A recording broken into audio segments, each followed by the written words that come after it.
I'm going to show you the permanent benefits now. If you have any questions along the way, stop me, because this isn't something that we're going to be going over later. After I'm finished, they ask that you fill out a report card so they know that I was here and did my job. Is that fair? Great. So there's 3 major areas of concern. One is going to be your accidental injuries. The next is going to be your final expenses. And third, that's going to be your paycheck protection. Now, the first area they are concerned with is your injuries. Have you ever thought about what would happen if you were injured in an accident? Well, they realize that you have workers and medical compensation, but what they are concerned with is your loss of wages and other expenses that start adding up when you get injured. Now, when you end up in the hospital, even though your medical bills are getting paid, no one's paying you to be there. And when you get the phone call, you're going to be by each other's side. You're not going to be working. And God forbid anything happens to one of the children, then no one's going to be working, right? Well, when you or any of the kids get hurt and have to go to the emergency room, they're going to send you $150 just for taking the time to get the injury looked at. And that's for any kind of accident, whether you scrape your knee or need stitches on or off the job. Now, the money comes to you here at home. The only exception to that is when you have to stay overnight in the hospital. Then they're going to send you $300 per day for up to a year. Now that ends up being $2,100 per week. When that money comes in, will that help your family? Yeah, of course it will. The only exception to that is when you have to stay in intensive care. They're going to send you $600 per day for up to 2 full weeks. The reason why it's $4,200 per week is because usually when you are in an intensive care, it is a life or death situation. Does that make sense? Well, now the second area that they're concerned with is your final expenses. Now, John, who is going to be responsible for taking care of your funeral and final expenses when something happens to you? Now, let me ask you: have either one of you had to plan a funeral? Well, the reason I ask is it's a very serious problem. Now, the concern is not the fact that you're going to die, because we all will, right? Well, it's when we die, someone in our family has to face the funeral director immediately. Well, funeral directors these days require all or the bulk of the money up front on the spot before they start doing anything, or they at least want to know where the money is going to come from. Did you realize that? A lot of people don't. So while your family is waiting for life insurance to come in, who has to take care of things in the meantime?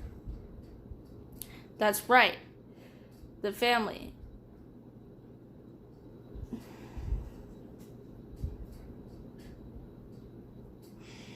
They either have to take the money out of savings if they have it, or worse, borrow it.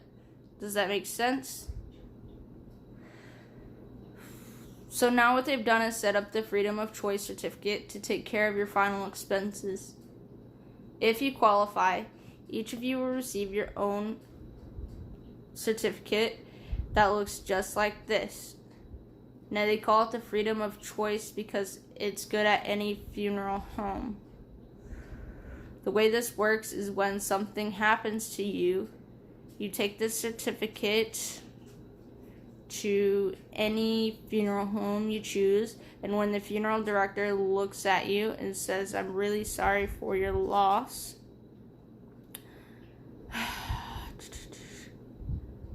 the funeral is going to be this amount.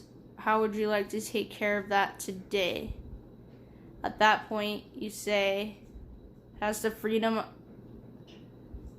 John has the freedom of choice. Everything is taken care of from that point on.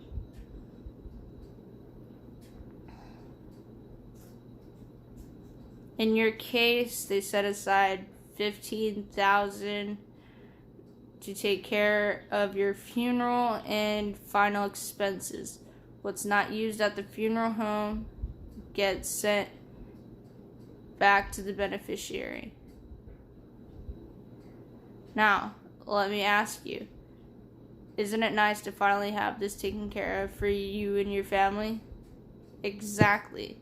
Each of the kids are covered for a $10,000 benefit that can be converted to $50,000 at the age of 21, regardless of their health or habits that they can keep for the rest of their life. Pretty nice, huh? Now, the only exception to this, when you die before the age of 65, it will typically be in some kind of accident, right?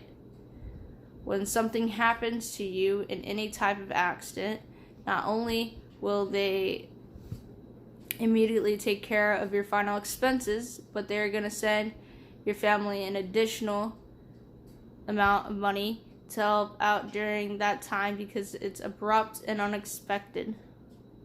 When we die in an accident, what kind of accident will it probably be? That's right, a car accident.